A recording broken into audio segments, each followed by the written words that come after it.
You're watching Cape Media News, brought to you by Cape Media Center. Tonight on Cape Media News, parents speak out about mold exposure in Barnstable School. Plus, a look inside a local mobile coffee shop. And a sneak peek at our upcoming series, Candid Candidates. These stories and more are coming up next on Cape Media News.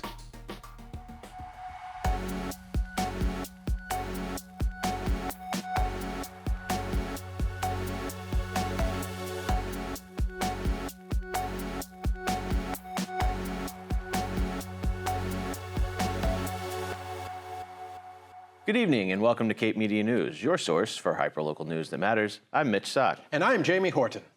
Barnstable United Elementary School faces a health and safety concern that has sparked outrage among parents, teachers, and the community.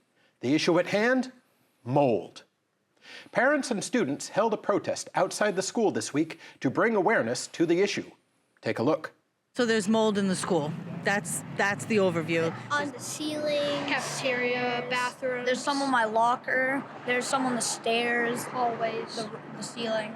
We feel very unheard by the town's response. Sarah Ahern is supposed to be representing the school, and apparently she's not because the staff are also sick, and they are not allowed to speak about it. So she's not representing them or the community, and yeah, we feel not heard.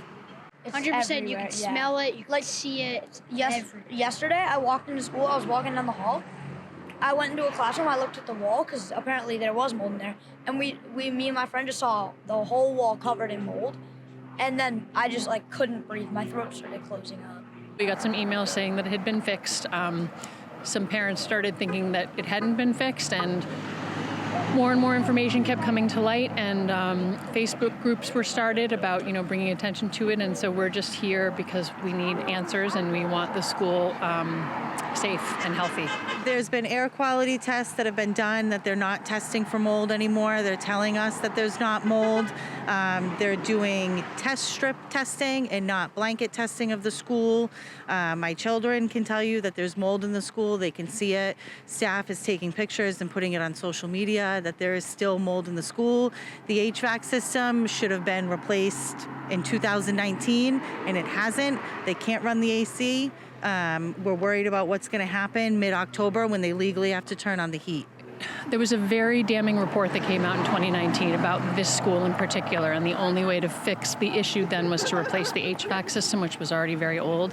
And so they've known about it since 2019, and I think that they've been allocating money everywhere else in the town of Barnstable and other schools, and none has come to BUES to fix it. I don't know why. I actually went to this school when it was only a few years old, and my kids have all been going through this school. I have two more who are going to be coming through here in a couple of years, so it's a significant issue. I think there's a lot of things that can be done on the state and local level to help mitigate it.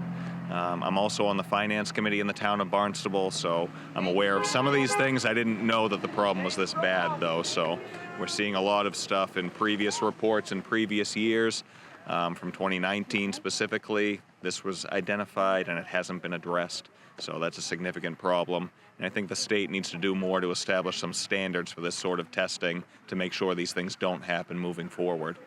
No, I don't know why you wouldn't spend the money in the beginning, to prevent this or fix it before it got out of control, because I think it's out of control now. And so there may have been more options in the beginning when they knew how bad it was, and now it's so bad that there's really one option, which is probably close the school and rip it down to the studs, put in new HVAC, and make it healthy and safe in there. Yeah, I think we all need to look into other schooling options for our children if that's our last resort.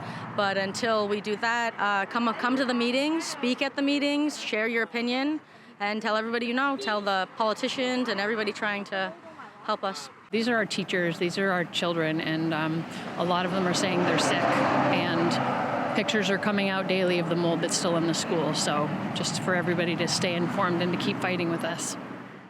As of now, the next school committee meeting is scheduled for November 13th, but parents have started a Facebook group called Parents Concerned Over Mold at BUES, where members are encouraged to share their photos and documentation about the mold problem.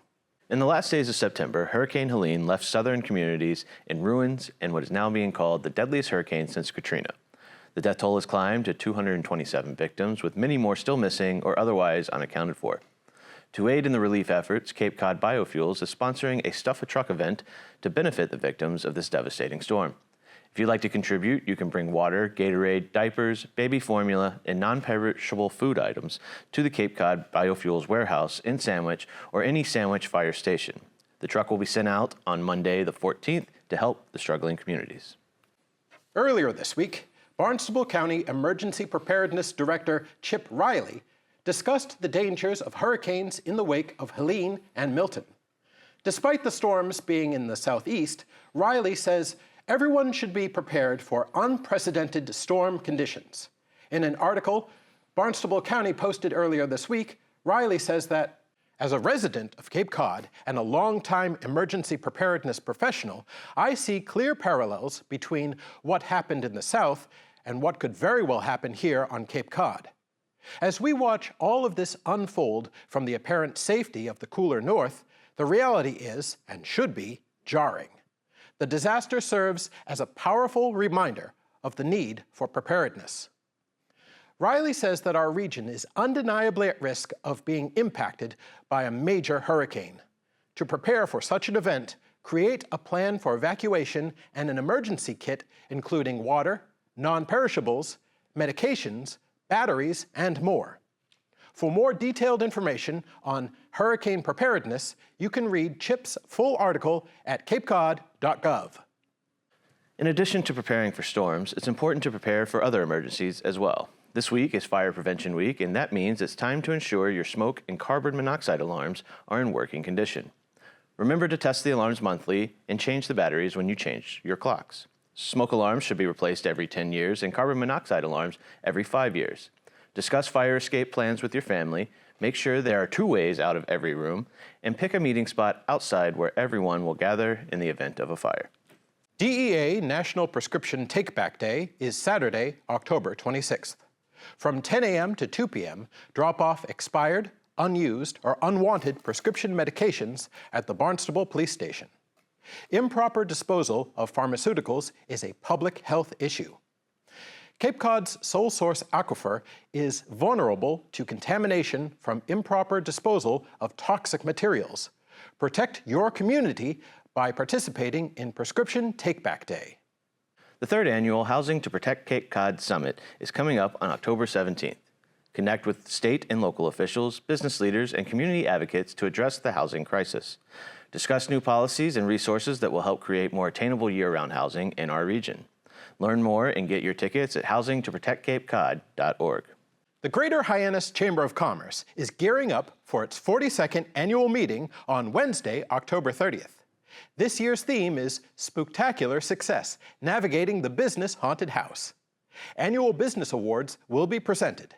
The Chamber will review the past year and look at next year's goals. Come dressed up in costume, ready to start trick-or-treating. Prizes will be given for the best dressed.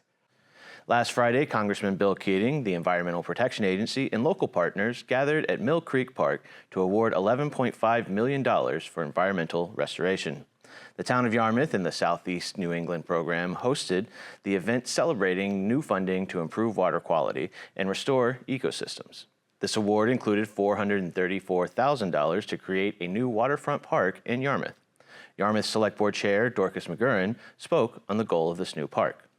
Folks were saying, but we're supposed to be developing Route 28 corridor. True, but don't we also want to have folks be able to see some of the actual beauty of this town and what brings us together? And the answer is, of course. So not development here, but undevelopment going on here. Other awardees include the Nantucket Conservation Foundation, the Buzzards Bay Coalition, and the New England Interstate Water Pollution Control. Hunting season has begun. Be alert, be smart, and wear blaze orange when walking in woodland areas. Harwich Animal Control recommends adorning your pet's collar with a large bell in addition to a blaze orange harness. All town-owned conservation areas are open for hunting, and hunting hours begin a half an hour before sunrise and end a half hour after sunset. Stay safe. With the election fast approaching, we've been catching up with state office candidates in the Mid-Cape region. In a series we're calling Candid Candidates, I've been sitting down with the men and women running for office to learn more about the person behind the politician. Here's a sneak peek from the first episodes. That's something that I've been speaking with other reps and senators in the last couple of years. They say about the Cape Cod delegation is a very, even though they're Republican and Democrats, they're a very tight-knit group. And that's, I think that's a very important thing to have, especially in the further away you get from national politics. Is like it's not so much important if it's a Republican or a Democrat. Like, you got community, you're working for your community at Absolutely, that point. and I like to say, people have asked me before in the past, are you a Trump Republican? Are you a Baker Republican? And my answer is always, I'm a Cape Cod Republican. Most of these issues are not partisan. It's about doing the right thing, getting things done for the community. And a lot of people don't realize, a state senator or a state rep, you have your legislative duties, of course, but a big part of it is the community outreach, being there for your constituents, helping them. They'll come to you with a problem, who do I need to talk to get this resolved? And you can direct them to the right agency. You can talk to that agency for them, help them get their foot in the door to get things done. That's just as important as the legislative role. The real struggle that those of us who don't yet own a home really face here, right? I don't own a home. I'm someone who rents. Same. To afford the median home price in Truro, a household has to make $400,000 a year, right? So, Yeah. My housing plan is like, I need a boyfriend who makes one of those, one of those tech bros, right? Who gets one of those big six-figure salaries. But, I think people, if you've not recently been in the home market, right? If you're not a first-time home buyer, you may not kind of realize just how fundamentally the factors have changed, right? And the reality, and this is what we're talking about, especially on Nantucket, on Martha's Vineyard, on the Outer Cape, the extremities of the region, right? The reality is that our communities are going to have to find a way to subsidize housing for folks, not just who are low income, right? But for almost all year-round working people across the income spectrum. That's what we're talking about in Nantucket, right? So one, I've been trying to sort of make that real to older constituents in part who may not realize how difficult this is. Check out our YouTube page starting next week for the first 2 episodes with Cape and Island Senate candidates Julian Sear and Chris Lozen. Coming up after the break, coffee on wheels. Stay tuned. Welcome back to Cape Media News. Have you seen the cool blue VW bus driving around the Cape selling freshly made espresso this summer? We caught up with Press Ahead Coffee this week to find out more about this unique way to get your caffeine fix.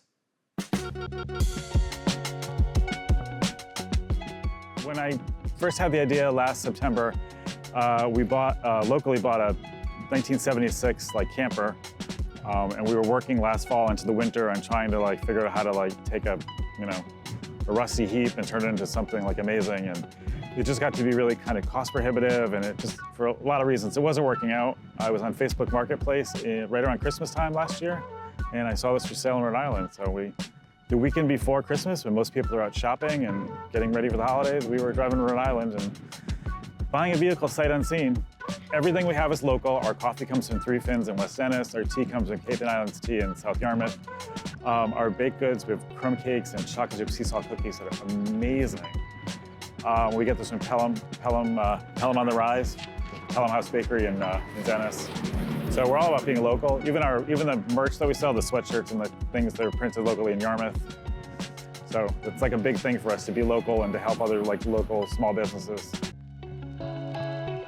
I love when I go to Agway in South Dennis. A lot of people have pets with them, so that's always great to see. Well, mostly dogs. I don't see too many cats or iguanas. We've done the Chatham Farmers Market. That's been a great time. Bluebird Resort down in Dennisport, and some of the markets of the 204, the Cultural Center in Harwich. We've done some things there, so it's just a lot of fun. So Press Ahead Coffee is a derivative of our last name. Our last name is Pressman, so we thought that Press Ahead was kind of fun.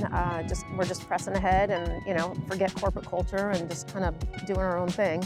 After 30 years in corporate, Jim decided that this is what he wants to do, which is a little insane, but it's all good.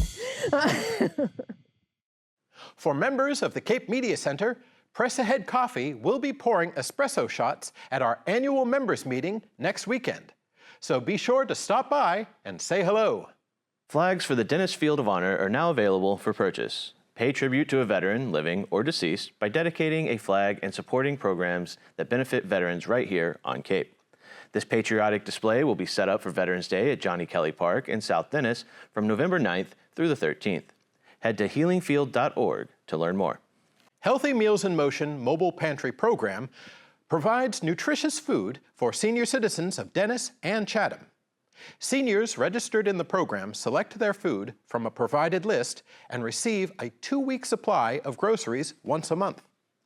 This month's grocery pickup is on Wednesday, October 16th at 12 p.m. at the Center for Active Living. To register for a mobile pantry, call Outreach Coordinator Carrie Kelly at 508-945-5190. Are you looking for some spooky Halloween activities? You have plenty to choose from. For ages 12 to 18, step into a realm of enchantment at West Yarmouth Library's Masquerade Ball. On October 26th, don your mask and get ready for a magical experience with music by DJ Chris K, face painting by Cape Cod Masquerade, food by Family Table Collaborative, and crafts by the Cotuit Art Bus. RSVP is required and register at tinyurl.com/masquerade2024. The Greater Hyannis Civic Association invites you to another Hyannis Open Streets on October 20th. From 12 to 4 p.m., Main Street will be closed to traffic to allow the public to enjoy live music, outdoor games, face painting, jugglers, and dozens of local businesses participating in an afternoon of fun. Don't forget to wear a costume to celebrate Halloween in Hyannis. Visit HyannisOpenStreets.com to see a full lineup of events. Join the Friends of Dennis Dog Park at Devil's Purse Brewing in South Dennis for Halloween. On Saturday the 19th, bring your pup dressed in their best costume to win prizes, enter raffles, and even get your portrait taken. Dogs must be vaccinated, well-behaved, and leashed. All proceeds from the event will be put towards dog park initiatives in the town of Dennis. Also in Dennis, not-so-scary hay rides at Toby Farm. Every Saturday and Sunday throughout the month, head to Toby Farm from 1 to 4 p.m. to experience a hayride hunt for the giant pumpkin. During the ride, you might encounter mystical creatures such as blabbermouth skeletons, the Good Wizard of Toby Farm, and friendly ghosts. Rides are $3.95 per person and no reservations are required. Lastly, celebrate fall and Halloween at the Cahoon Museum on Sunday, October 27th. From 1 to 3 p.m., have fun with crafts, food, prizes, and a special scavenger hunt. Plus, create your own ghost story to be entered into a scary story contest. Entries will be read aloud at 2 p.m. with special prizes for the winners. Costumes are encouraged. And lastly this evening, we send it to Ryan Downs with a recap of this week in sports. Welcome back to the Cape Media News Sports segment. I'm your host and local sports guy, Ryan Downs. October is flying by, and with only 2 weeks left in the regular season for all fall sports, it's make or break time for a lot of teams. We were only able to get to 2 games this week, so let's get right into those recaps. On Tuesday, we were able to catch the second half of the DY and Nauset field hockey matchup. It started at 3:30 at DY, but we weren't able to get there till around 4. But luckily, we got there when all the action was unfolding. Before we were able to get our cameras up and running, DY scored to make it 2-0, and from there on it was all DY. They maintained possession of the ball for the most part for the rest of the game. They also fought hard and got many corner opportunities. The contest ended in a 5-0 final score, pushing DY to a 3-game win streak, giving them some confidence as they play their next 4 games on the road, which they kicked off by extending the win streak to 4 games this past Thursday, as they took down Dartmouth High School in a 1-0 nail-biter. Their next game is on Wednesday the 16th, when they travel to Monomoy, in a classic matchup between 2 of the better programs on Cape. DY will have a tough 5-game stretch to end their season, as they have rematches with all 4 of the teams that either beat them or tied them this season so far. And we were back at DY the next day on the 9th for a boys soccer game with St. John Paul. The boys were also looking to push their win streak to 3 games with this one, but it wasn't going to be an easy task, as we heard from parents in pregame that they are currently dealing with some sickness and injuries. And they definitely were. as they had 3 of their usual starters on the bench to start the contest, including one of their captains, Billy Donahue. Tayshawn Hannaford got the scoring started early as he rose up and headed in a free kick to make it 1-0 just 10 minutes into the match. DY kept with their aggressive play style, taking it to St. John Paul and controlling pace of play throughout the match. It was made 2-0 when the St. John Paul goalie left the box to get the ball and whiffed on the kick, leaving an empty net tap-in for number 14. DY was able to rotate in some of their younger players in the second half, and even tacked on a 3rd goal to bring the final score to 3-0 and win streak to 3. And that's it for this week's Sports Update. Back to you, Jamie and Mitch.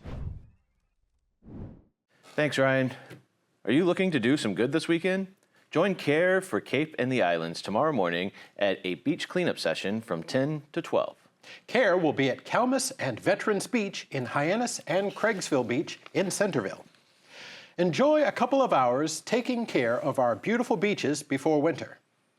And thank you for joining us this evening. If you have a story that you'd like to see covered, send us an email at newstip@capemedia.org. Tune in every week for more hyperlocal news that matters on Channel 26, Apple TV, Roku, and Fire TV. And be sure to follow us on all our social media, including Facebook, YouTube, and TikTok. For Cape Media News, I'm Mitch Sock. And I'm Jamie Horton.